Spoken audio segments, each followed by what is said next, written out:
porque a tua palavra diz, ao Senhor e consolado é que o Senhor esteja conosco. E é crendo nisso que nós te agradecemos, Senhor Deus, por tudo, Senhor Deus, em nome de Jesus. Amém.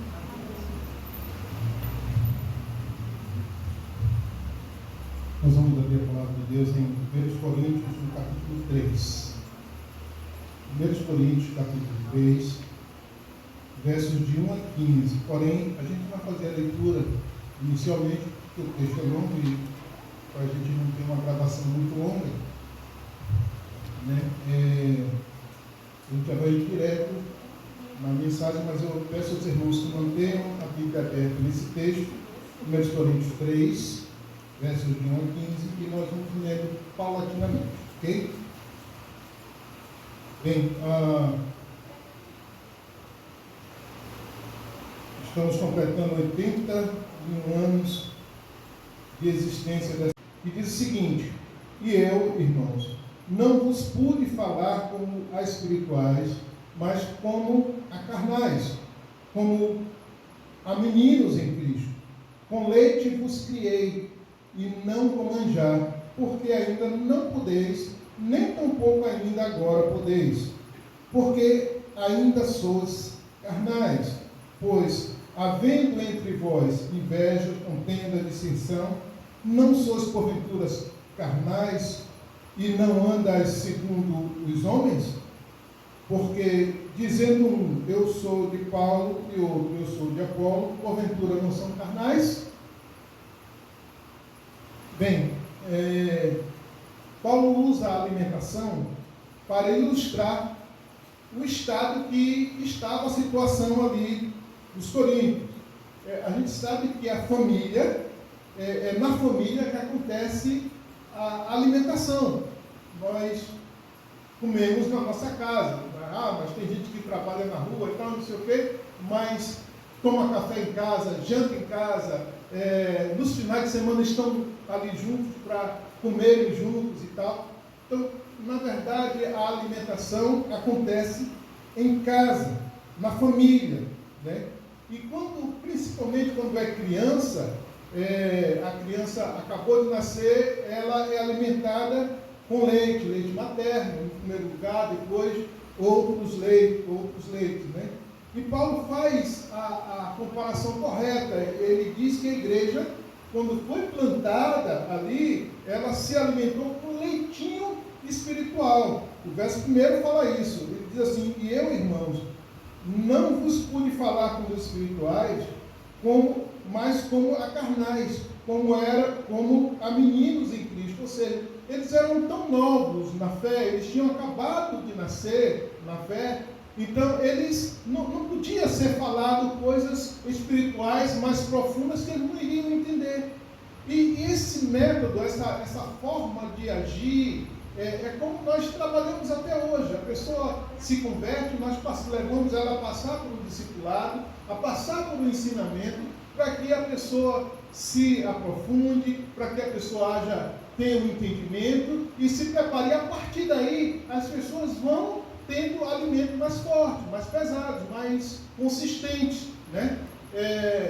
Daqui uma criancinha que acabou de nascer, que começa a tomar leitinho, até ela chegar na feijoada, a distância é longa, né? A distância é longa. Não pode dar feijoada com uma criancinha nova que vai matar a criança, né? Porque o organismo dela não está preparado para aquilo. A mesma coisa somos nós. Quando a pessoa se converte, não está preparado para determinados ensinamentos. Tem que ir aos poucos, tem que ser paulatino, né? Por isso que nós, quando vamos batizar alguém, a gente monta uma sala específica de doutrinamento, de discipulado, para que a pessoa cresça ali, entenda os fundamentos, os rudimentos da fé, para daí dar passos mais adiante. Depois que termina aquele período que é batizado, já vai partir para outra classe. Se é adulto, para a classe de adultos; se é jovem, para a classe de jovens. Por quê? Porque é um ensinamento mais aprofundado, né? Mas a família é o local onde o indivíduo cresce e fica maduro para outras etapas da vida, né? o tempo passa e o tempo passou, no caso lá para os coríntios, e eles continuam querendo tomar leitinho. Eles estavam na base do leitinho, não queriam receber uma comida mais consistente, não queriam um aprendizado mais consistente, e continuavam errando, continuavam vacilando, continuavam pisando na bola, né? E é isso que Paulo chama a atenção deles. Ele diz assim, olha, e nem tão poucos podeis, porque ainda sois carnais. Por quê? Porque eles não evoluíram, não teve nenhuma evolução, né? E aí não houve ainda maturidade suficiente para que eles pudessem entender que brigas, dissensões, disputas, como eles estavam praticando, partidarismo, não vale a pena, e isso não deve acontecer no reino de Deus. A gente entende a igreja como uma fábrica de cristãos para o reino de Deus. Essa semana eu recebi uma mensagem de um vídeo, né, equipamentos para a fábrica de chocolate. Aí eu entrei para ver, e muito me alegrei, porque eu me lembrei dos tempos, né, que eu trabalhei na chácara, lá na fábrica de chocolate, né, e comecei a me lembrar de todo o processo, como é que era aquilo, né, como é que era aquele negócio. As amêndoas de cacau chegavam ali, às vezes sujas, né, a amêndoa chegava ali com casca, aquele monte de sujeira e tal, e ali as amêndoas vinham, tinha os transportadores, levavam elas para uma limpadora, limpava, separava terra, separava pedras, separava tudo, deixava a amêndoa limpinha, aí depois ela era torrada, depois que ela era torrada, ela era descascada, né? E depois que ela era descascada, ela entrava no moinho e moía ali, e ela ficava pastosa, e dali ia para a chocolateria. Chegava na chocolateria, ali adicionava açúcar, leite e tal, e saía aquelas barras de chocolate lindas que a gente compra hoje no mercado. Muito bom, muito gostoso, né? Eu amava quando tinha trabalho para fazer na chocolateria, né? Porque eu ia lá e enchia de chocolate. Mas o que eu quero dizer é o seguinte, que a igreja é isso. A igreja recebe, como a fábrica recebe aquelas amêndoas sujas, aquelas amêndoas com casca, aquelas amêndoas ainda que você olha e, sabe, não tem nenhum apetite, nem sequer para você experimentar, porque são rejeitadas, né, pelos nossos olhos. Não tem nada de bonito, não tem nada de gostoso ali. Aliás, se você pegar o cacau e você morder, ele é muito amargo, é muito ruim, é um gosto terrível ali. Mas depois que passa pelo processo de limpeza, depois que tira as cascas, depois que ele passa pela moagem, se torna um líquido gostoso, prazeroso e bonito de se ver. A igreja é isso. O trabalho da igreja é isso. É pegar pessoas que vêm de maneira, está em situação de impureza, está em situação de plena comunhão com o mundo, com as coisas do mundo, e ali a igreja limpa, a igreja cuida, a igreja tira as rebarbas, as cascas e transforma num ser humano preparado para o reino dos céus. Esse é o verdadeiro trabalho da igreja. Mas os cristãos ali de Corinto, eles não evoluíam de jeito nenhum. Eles não tinham evolução, não conseguiam evoluir, né? Aí Paulo, por isso que Paulo chama eles de carnais. Crentes carnais são aqueles que priorizam as atitudes da carne, que dão vazão às atitudes da carne, né? E eles tinham a possibilidade de agir diferente. Eles preferiam brigar ao invés de buscar a paz, no qual a palavra de Deus direciona que busca. Lá em Romanos 12, 18 diz assim: se possível, quando estiver em nós tende paz com todos os homens. Não vos vingueis a vós, amados, mas dê lugar à ira, porque está escrito: minha é a vingança, eu recompensarei, diz o Senhor. E diz mais, verso 20, portanto, se o teu inimigo tiver fome, dê-lhe de comer, se tiver sede, dá-lhe de beber, porque fazendo isso amontoarás brasas de fogo sobre a sua cabeça. Não te deixe vencer do mal, mas vence o mal do bem. A Bíblia nos instrui para a gente agir completamente diferente, para a gente ser benevolente, para a gente ter paz com todos. A gente tem que buscar a paz com todos, seja a situação que for. Né? Os de Corinto, eles preferiam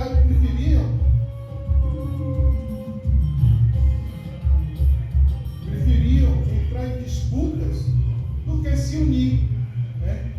1 Coríntios 1,10, Paulo fala sobre isso. Ele diz: rogo dos irmãos, porém, pelo nome do Senhor Jesus Cristo, que digais todos a mesma coisa, e que não haja entre vós dissensões, antes sejais unidos em um mesmo sentido e em um mesmo parecer. Ou seja, o apóstolo buscava que o povo vivesse unido, como nós devemos viver unidos, como essa igreja deve viver unida. É na união que a bênção de Deus é determinada.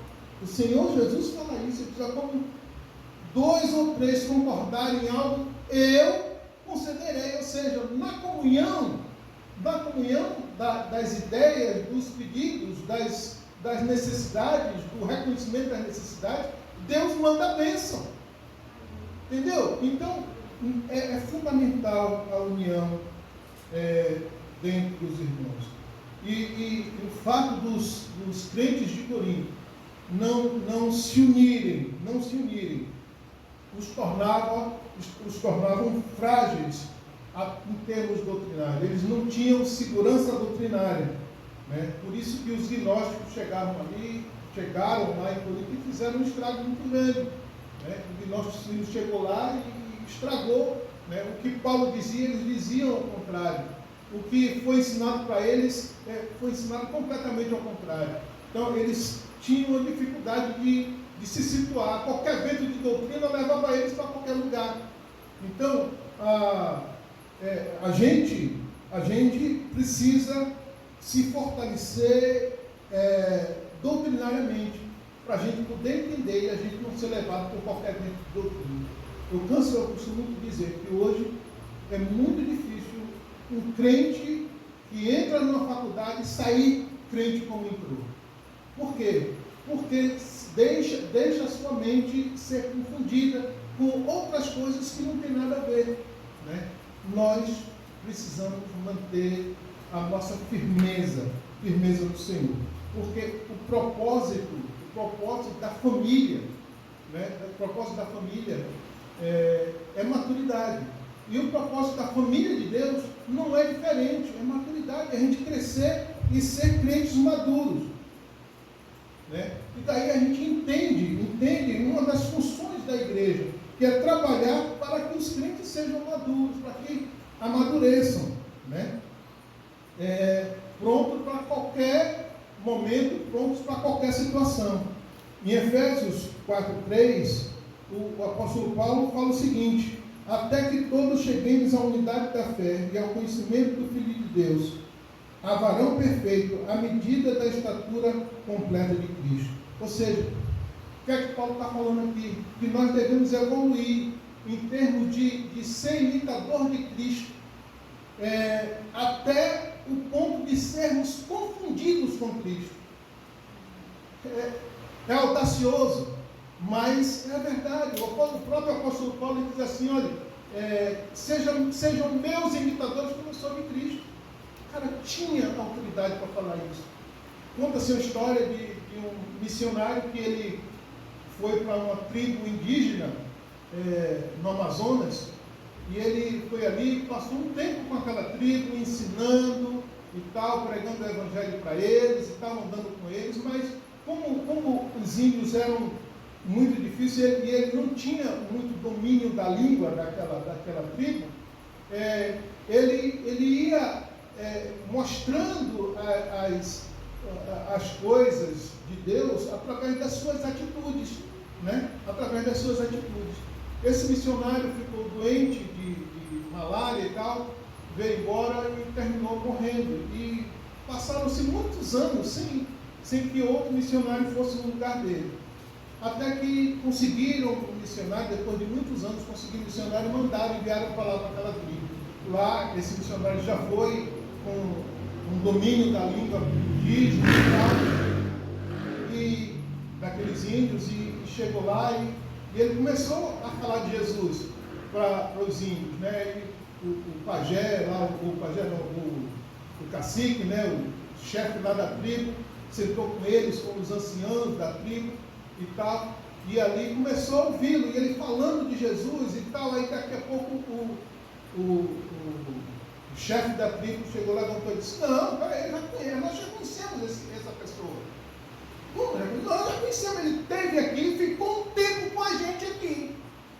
Ou seja, as atitudes daquele primeiro missionário eram tão cristocêntricas, tão Cristo, tão Jesus, que quando os outros missionários foi falar de Jesus, na ideia deles, eles já conheciam, porque confundiram aquele primeiro missionário com Jesus. É isso que Paulo está querendo nos dizer aqui. Que a gente precisa ser confundido, a gente precisa ser cristão de tal forma que a gente deve ser confundido com Cristo. Que essa igreja, que já tem 81 anos de caminhada, que ela possa, a partir de então, os membros, as pessoas dessa igreja, serem confundidas com o próprio Cristo. Ter atitudes, fazer, falar, pensar como Cristo fazia, como Cristo falava e como Cristo pensava. A segunda analogia que Paulo fala é com o campo, né? Com o campo. Continua o verso 4 até o verso 9, que diz o seguinte: porque dizendo um, eu sou de Paulo, e outro, eu sou de Apolo, porventura não sois carnais? Pois quem é Paulo e quem é Apolo, senão ministros pelos quais crentes, ou ministros pelos quais crestes, e conforme o que o Senhor deu a cada um. Eu plantei, Apolo regou, mas Deus deu o crescimento. Pelo que nem o que planta é coisa alguma, e nem o que rega, mas Deus que dá o crescimento. Ora, o que planta e o que rega são um, mas cada um receberá o seu galardão segundo o seu trabalho, porque nós somos cooperadores de Deus, vós sois lavoura de Deus e edifício de Deus. Como a gente já havia falado, a igreja vivia momentos de disputas partidárias. Eu sou de Paulo, porque foi Paulo que foi pioneiro aqui, foi ele que chegou e ele que pregou primeiro, então eu sou de Paulo. Não, eu sou de Apolo. Apolo que me instrui hoje, é que me dá a direção hoje. Então eu sou de Apolo, e ficava nessa brigaiada, né? Mas Paulo tenta resolver esse conflito com essa analogia do campo, né? Ele, em outras palavras, ele diz: olha, um prepara a terra, outro planta, outro rega, outro colhe. Quem é mais importante nesse processo? Qual é a máquina mais importante? Hoje a gente falando de agricultura aqui, né, no Oeste. Qual é a máquina mais importante? É o trator que foi ali arando a terra? Ou foi o outro trator que passou colocando a semente? Ou foi o pivô central que esteve ali molhando as plantas? Ou a colheitadeira que chegou no final e colheu o fruto que foi gerado? Qual desses é mais importante no processo? Cada um tem a sua importância no seu tempo. Cada um tem a sua importância no seu tempo. Aqui, nessa igreja, passaram-se diversos pastores. Eu não sei dizer o nome, talvez o irmão Hélio aqui, que é o nosso diácono aqui, ancião, saiba dizer qual o nome do pastor que fundou aqui essa igreja. Eu não sei dizer, eu não localizei. Mas houveram muitos. Teve o pastor que plantou essa igreja aqui há 81 anos atrás. Hoje, nós não temos ninguém mais, nem membro fundador dessa igreja aqui, a gente não tem mais, né? Porque para ser membro fundador tinha que ter pelo menos 99 anos, e a gente não tem nenhum irmão aqui com 99 anos, né? Porque tem que ser 18 anos para cima, né? Então a gente não tem nenhum irmão com 99 anos. O máximo que a gente teria é a irmã Mariquinha agora, né? Que na semana passada a nossa irmã faleceu, a irmã Noêmia, com 86 anos, não sei se ela participou da igreja no início. O máximo agora é a irmã Mariquinha, que tem 90 e pouco, né? 90 e pouco, mas ela devia ser o quê? Adolescente quando essa igreja foi organizada. De maneiras que a gente não tem mais. Mas alguém plantou. E durante o percorrer desse tempo, muitos vêm regando, cada um com o seu tempo, na sua importância. Pegando os três últimos, né? A gente vê isso com muita distinção. O pastor Marcos Mino veio para aglutinar, para trazer para junto alguns, para unir a igreja. O pastor Reneu veio para avivar a igreja, né? Ambos fez o seu trabalho com excelência no seu tempo.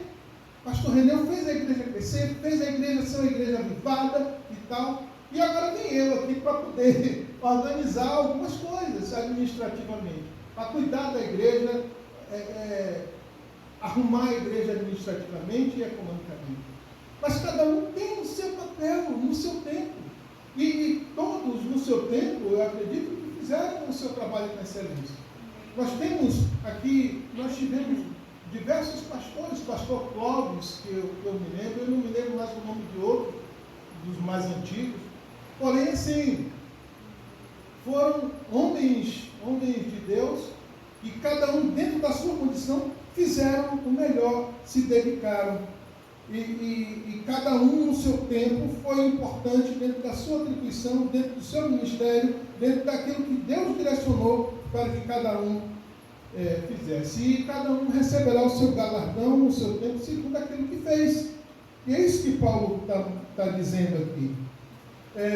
Que cada um, lá, tanto Paulo como Apolo, fizeram o trabalho e cada um vai receber a sua recompensa do seu tempo, né? O seu galardão no seu tempo. Mas o que é importante nesse processo? Foram os pastores que passaram lá na igreja de Corinto, começando por Paulo e Apolo e outros, ou foi, no caso aqui, o pastor que fundou e os outros que passaram até hoje, ou o Deus que fez a igreja permanecer e crescer? É isso que precisa ser entendido, que é Deus que governa todas as coisas, é Deus que é o motivo dessa igreja existir, é Jesus que é o motivo dessa igreja existir, é Jesus que guarda, que cuida, que sustenta, que faz prosperar as coisas aqui. Não é nenhum dos que trabalharam. Os que trabalharam foram apenas instrumentos na mão de Deus para fazer a igreja chegar até aqui. Quando às vezes as pessoas falam, não, que a Bíblia foi escrita por homens. Aí eu sempre pergunto, se você pegar uma caneta e escrever alguma coisa, quem foi que escreveu? Foi você ou foi a caneta? Aí a pessoa diz, não, caneta. Então, o que é a caneta nas suas mãos? A caneta é um instrumento para eu escrever. Pois é, os homens foram um instrumento usado por Deus para escrever, né? No caso a Bíblia. E aqui nesse caso, os homens foram instrumentos na mão de Deus para edificar, para fazer a igreja prosperar. Então, é isso que precisa ser entendido. Quando a gente pensa, quando Paulo faz essa analogia com a lavoura, com a agricultura, a gente começa a pensar que qual é o propósito da agricultura? Qual é o propósito de alguém plantar, para depois colher? O propósito é multiplicação. O propósito é produção. Ninguém planta um grão de trigo para colher um grão de trigo. Uma pessoa planta um grão para colher várias espigas para poder conseguir vários grãos. Né? Um grão de trigo, o próprio Senhor Jesus ele fala, né, que ele morre na terra, cresce e produz a 100, a 200, a 300 por um. Entendeu? Então, o grão de trigo, ele produz 100 vezes mais, 200 vezes mais, 300 vezes mais o que ele é. Então, assim, o propósito da agricultura é isso, é produzir muito mais. E isso deve ser o propósito da igreja. Essa igreja existe há 81 anos e ela precisa se engajar no propósito de fazer produzir, fazer crescer cada dia mais. Não importa o espaço, mas o espaço da igreja já está limitado. Não importa o espaço. Aqui, se for o caso, bota as cadeiras no lado de fora, mas não importa que a igreja do Senhor precisa crescer. Não a igreja, não o templo, mas sim a igreja viva do Senhor. Aquele que nós que fazemos parte dessa igreja, né? Precisamos crescer, precisamos multiplicar. Esse é o propósito. É o propósito da produção de grãos. E a terceira analogia que Paulo fala é em relação a um edifício, dos versos 10 ao verso 15, que diz assim: segundo a graça de Deus que me foi dada, pus eu, como sábio arquiteto, o fundamento e outro edifício sobre ele, mas veja cada um como edifica sobre ele, porque ninguém pode pôr outro fundamento além do que já está posto, o qual é Jesus Cristo. E se alguém sobre esse fundamento formar um edifício de ouro, prata, pedras preciosas, madeira, feno ou palha, a obra de cada um se manifestará. Na verdade, o dia a declarará, porque pelo fogo será descoberta, e o fogo provará qual seja a obra de cada um. Se a obra de alguém edificou nessa parte, a obra que cada um edificou nessa parte permanecer, esse receberá galardão. Mas se a obra de alguém se queimar, sofrerá detrimento, mas o tal será salvo, todavia, pelo fogo. O que é que o apóstolo está querendo dizer? Primeiro, ele está dizendo que só há um fundamento, só tem um fundamento, não se deve construir em cima de outro fundamento, né? Não foi sobre um alicerce qualquer que ele construiu, a base da sua doutrina, a base daquilo que ele estava construindo no coração, na mente dos coríntios ali, estava fincado em Cristo. A base era Cristo, a pedra angular era Cristo. E a verdadeira igreja do Senhor não pode ter outro fundamento sem ser Cristo. A gente vê pessoas idolatrando pastores, idolatrando outras coisas. Não, esquece. É Cristo. Não tem outra forma, não tem outro jeito, não tem outra pessoa, não tem outro alicerce, não tem outra base no qual nós possamos edificar as nossas vidas cristãs, que não seja o próprio Cristo, o próprio Senhor. Agora, sobre a base que nós edificamos, nós devemos reconhecer a condição que nós devemos edificar. O que é que Paulo quer dizer aqui? Nós podemos edificar com diversos materiais. A gente pode construir em cima do alicerce chamado Jesus com materiais que são ouro, prata, pedras preciosas, feno, madeira ou palha. Agora, tudo isso vai passar pelo fogo. Se você tiver um material que passe pelo fogo e permaneça, a sua obra, você receberá galardão. Se o seu material se desfizer, você já está salvo, mas não vai haver galardão. Então, assim, o que a gente deve usar para que essa obra seja uma obra consistente? material de primeira. Qual é o material de primeira? A palavra de Deus. A gente deve usar a palavra de Deus, porque em cima da palavra de Deus a gente vai construir, vai fazer uma edificação sólida em cima do alicerce que é Jesus. Né? Quando ele bota dois tipos de materiais que, ouro, prata e as pedras preciosas, se passa pelo fogo, eles são purificados. Né? E no caso a madeira, o feno e a palha, eles vão queimar e vão sumir, não vão ter valor nenhum, vão se desfazer. E quando Paulo está falando de edifício, de construção, ele está falando de qualidade.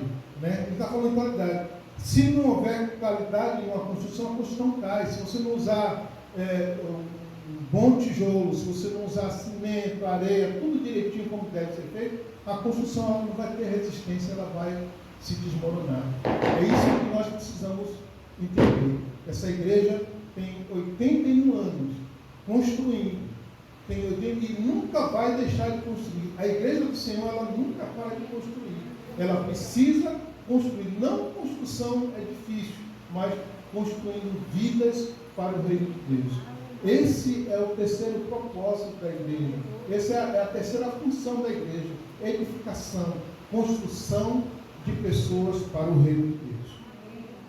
Para concluir, vamos voltar aqui, só para lembrar os irmãos, que o propósito da família é a maturidade. Né? Nós, como família de Deus, precisamos cada dia mais ter atitudes maduras, ser pessoas que sejamos semelhantes a Cristo, semelhante a Ele, ser imitador o mais próximo possível de Cristo. O segundo propósito, ou melhor, o propósito da lavoura é a multiplicação. Precisamos lutar para fazer a obra de Deus cada dia mais conhecida, fazer as pessoas entenderem. Nosso trabalho é um trabalho de falar do Evangelho, falar do amor de Deus, independente de quem seja.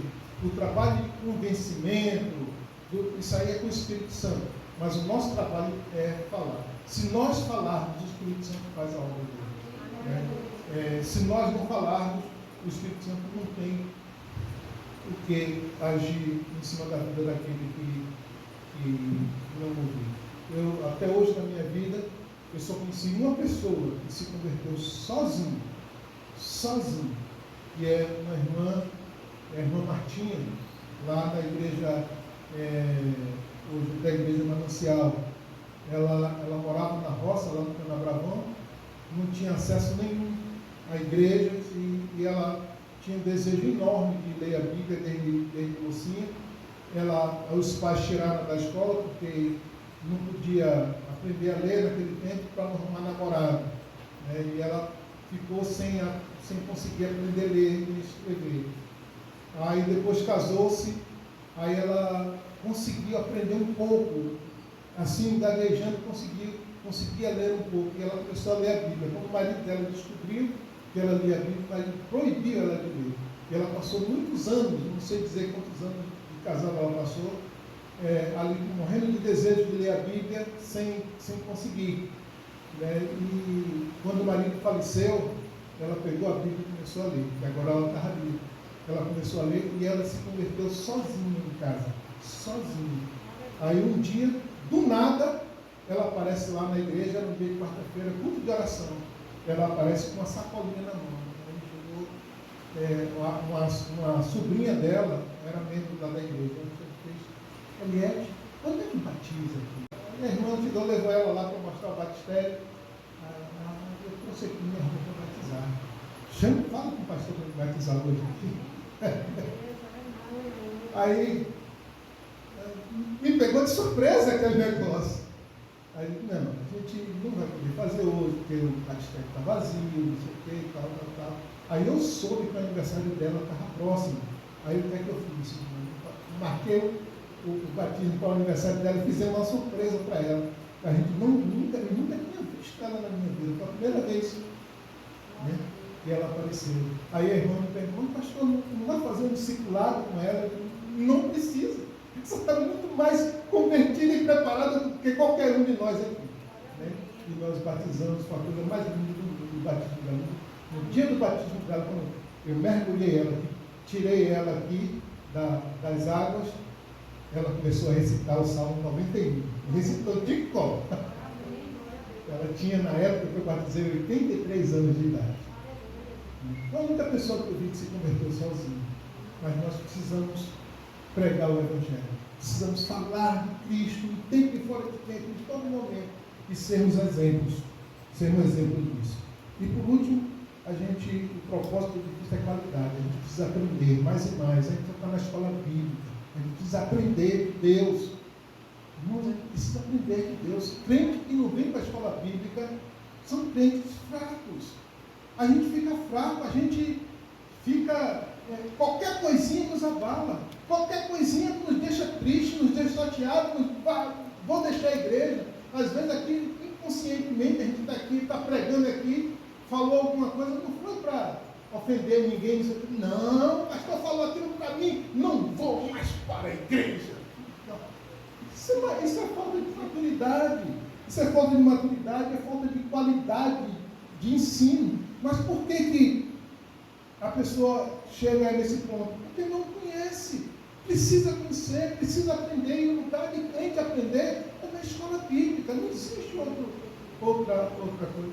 Eu tenho me entristecido nesse costume que praticamente as classes dos mais novos, classe de criança, quase que não tem funcionado. A classe de jovens também está deixando a desejar, a classe de adolescentes também. A gente tem que voltar para a escola bíblica, né, para a gente aprender. Hoje, nós estamos aqui, essa geração aqui, eu, Cacilda e os irmãos mais maduros, estamos aqui levando a igreja para frente, mas amanhã serão vocês. E como é que vocês vão tocar uma igreja, tocar uma obra dessa sem conhecimento? O conhecimento precisa acontecer. Precisamos estar na escola bíblica, é fundamental. 81 anos. E com certeza, se Jesus não voltar, como a irmã falou aqui no início, se Jesus não voltar, que mais outros 81 anos venham pela frente. Mas são 81 anos de glorificação no nome de Deus. E hoje nós comemoramos esse dia tão especial que Deus preparou para nós. Que Deus nos abençoe, que Deus nos faça cada dia mais crescer, ficar forte, multiplicar, amadurecer e ter qualidade no seu ensinamento, na sua palavra. Que Deus nos abençoe. Vamos orar.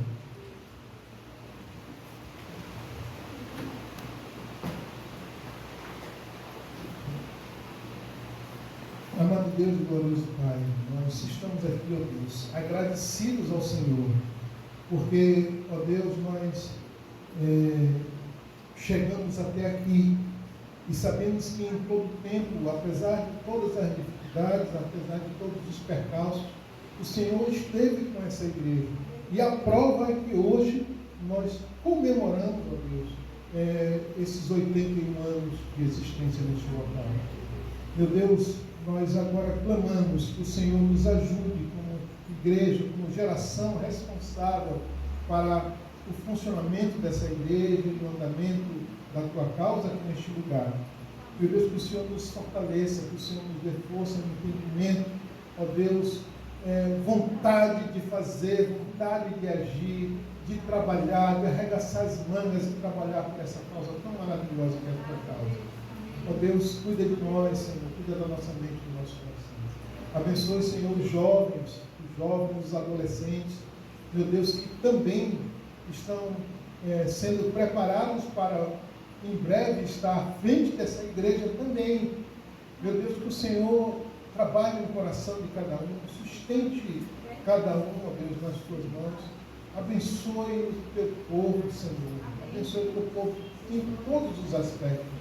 Meu Deus, que essa igreja, a partir de hoje, seja uma igreja pujante, uma igreja, ó Deus, vibrante, meu Deus, que tenha muita ousadia em pregar a tua palavra, em falar do teu amor, ó Deus, falar daquilo que o Senhor já fez por cada um de nós, ó Deus, com muita intrepidez nesta cidade. E que essa igreja seja assim como os apóstolos que o Senhor escolheste, ó Deus, que conseguiram revolucionar o mundo, incendiar o mundo com a tua palavra, que essa igreja venha ser um instrumento nas tuas mãos para incendiar essa cidade com o teu amor, Pai. Ó Deus, tome o teu povo nas tuas mãos, nos ajude e nos abençoe. Assim oramos, ó Deus, agradecidos por tudo, no santo e poderoso nome do Senhor Jesus, que vive e reina para todo sempre. Amém. E a graça do nosso bom Deus, o amor do nosso Senhor e Salvador Jesus Cristo, e a comunhão e as consolações do Espírito Santo de Deus, que esteja sobre todo o povo de Deus, desde agora e para todo sempre. Todos dizem amém. Amém.